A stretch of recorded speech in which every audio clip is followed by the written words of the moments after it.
হৰে কৃষ্ণ। সন্তসকলে কয় যে কণ্ঠি মেৰৱা তুলসী ব্ৰত কৰা একাদশী, অৰ্থাৎ নিজৰ ডিঙিত আপুনি তুলসীৰ মালা ধাৰণ কৰিব তথা একাদশী ব্ৰত শ্ৰদ্ধা সহকাৰে পালন কৰিব।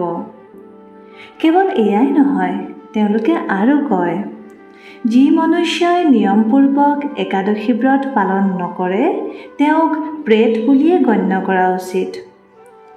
অলপ গভীৰভাৱে বিবেচনা কৰি চালে আমি উপলব্ধি কৰিব পাৰোঁ যে সন্তসকলে কিমান ডাঙৰ কথা কৈছে। সেইবাবে প্ৰশ্ন উঠে যে এই কথাৰ অন্তৰ্নিহিত কাৰণ কি? ইয়াৰ উত্তৰ সন্ত তুকাৰাম মহাৰাজে কৈছে, একাদশী নৌৱে ব্ৰত কেৱল বৈকুণ্ঠী যা পথ, অৰ্থাৎ একাদশী মাত্ৰ এটা সাধাৰণ ব্ৰত নহয়, বৰঞ্চ বৈকুণ্ঠ ধাম যোৱাৰ ৰাজপথ হয়। হয়, সাধাৰণ পথ নহয়, ৰাজপথ।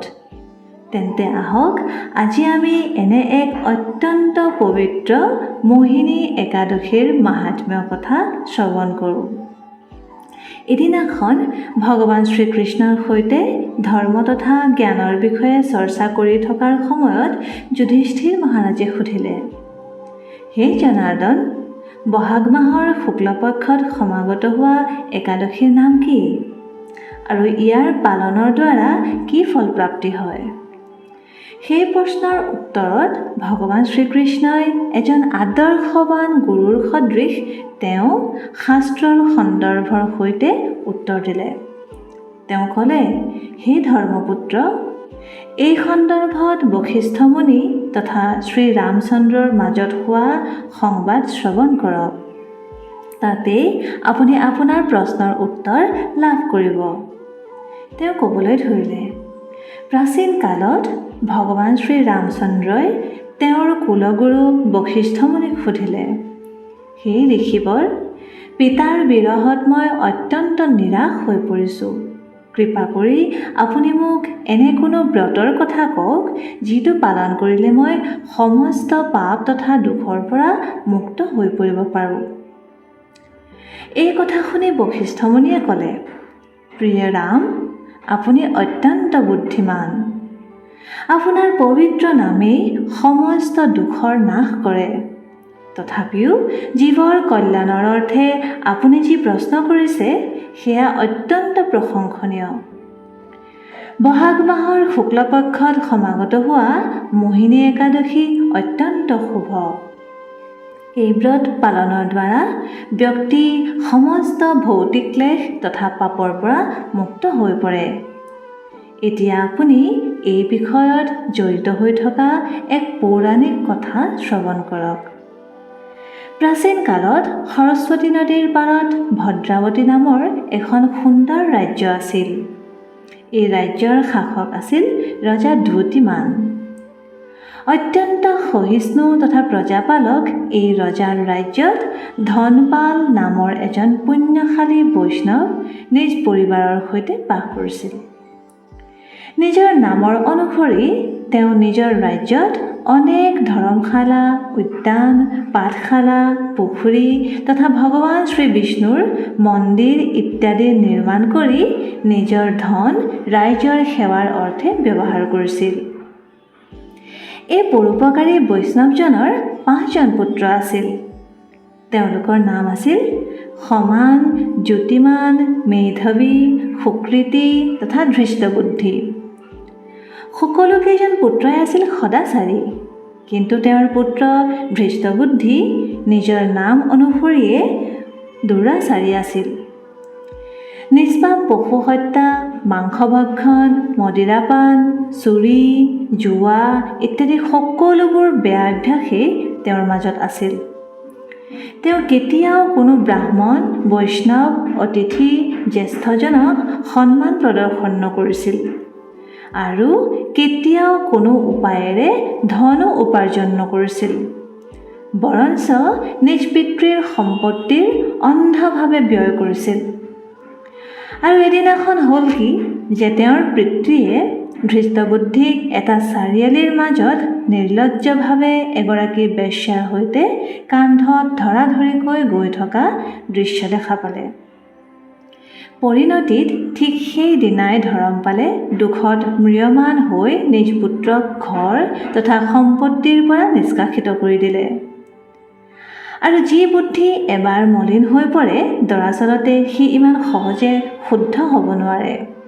সেইবাবে ধৃষ্টবুদ্ধি ঘৰৰ পৰা ওলাইতো গ'ল, কিন্তু যেন ইয়াৰ দ্বাৰা তাৰ ওপৰত কোনো ধৰণৰ প্ৰভাৱেই নপৰিল। সি নিজৰ পুৰণি আচৰণ ঠিক সেই একেদৰেই অব্যাহতি ৰাখিলে। কেইবাবাৰো আনকি ৰজাৰ সৈনিকে তাক ধৰিছিলো, কিন্তু পিতৃৰ প্ৰতিষ্ঠাই তাক ৰক্ষা কৰি আছিল। কিন্তু এতিয়া সমস্ত সীমা চেৰাই গ'ল। অন্তত ৰজায়ো ধৃষ্টবুদ্ধিক ৰাজ্যৰ পৰা উলিয়াই দিলে। এতিয়া সেই জংঘলৰ মাজত অকলে ভ্ৰমি ফুৰিবলৈ ধৰিলে। তাৰ সকলো মিত্ৰ ৰাজ্যতে এৰাই গ'ল, আৰু যি ধন আছিল সেয়াও ইতিমধ্যে সমাপ্ত হৈ পৰিছিল। সেইবাবে এতিয়া কেৱল সি জংঘলৰ প্ৰাণী চিকাৰ কৰি কেঁচা মাংস খোৱাকে আৰম্ভ কৰি দিলে। কিন্তু সি সৰ্বদাই দোষী আছিল। তাৰ পাপকৰ্মৰ কলহটো ইমান বেছি ভৰি পৰিছিল যে এতিয়াই যেন ই ফাটি যাব। আৰু ঠিক তেনেকুৱাই হ'ল। এদিনাখন বনত অনাই বনাই ঘূৰি ফুৰোঁতে ধৃষ্টবুদ্ধি কৌণ্ডিন্য মুনিৰ আশ্ৰমত উপনীত হ'লগৈ। আৰু সেই সময়ত ঋষিয়ে গংগা স্নান কৰি আহিছিলহে মাত্ৰ। তেওঁৰ সেই বস্ত্ৰৰ পৰা সৰি পৰা গংগাজলৰ টোপাল কেইটামান ধৃষ্টবুদ্ধিৰ ওপৰত পৰিল। আৰু ইয়াৰ পিছত কি হ'ব? সেয়াই হ'ল যি ইতিহাসত আজিলৈকে হৈ আহিছে। সাধু পুৰুষৰ ক্ষণমাত্ৰ সংগৰ এই পৰিণাম হ'ল যে ধৃষ্টবুদ্ধিৰ সমস্ত পাপ খণ্ডন হৈ পৰিল।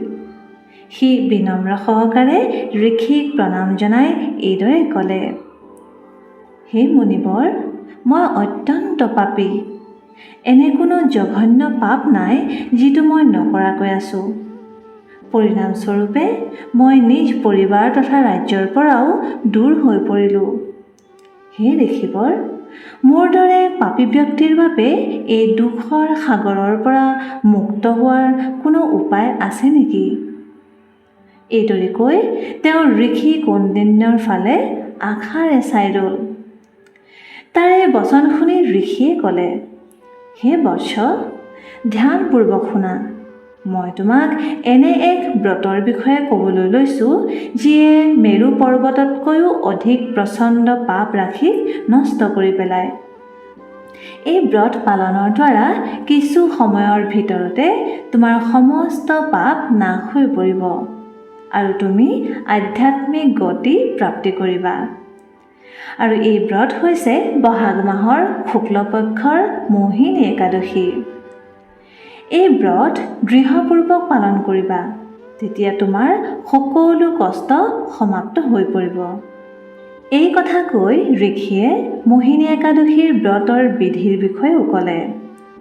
ঋষিৰ নিৰ্দেশ অনুসৰি ধৃষ্টবুদ্ধিয়ে এই ব্ৰত অতি নিষ্ঠা সহকাৰে পালন কৰিলে। ইয়াৰ পৰিণামস্বৰূপে তাৰ সমস্ত পাপ নষ্ট হৈ পৰিল আৰু দিব্য শৰীৰ লাভ কৰি গৰুড়ত উঠি বিষ্ণুলোকলৈ তেওঁ গমন কৰিলে।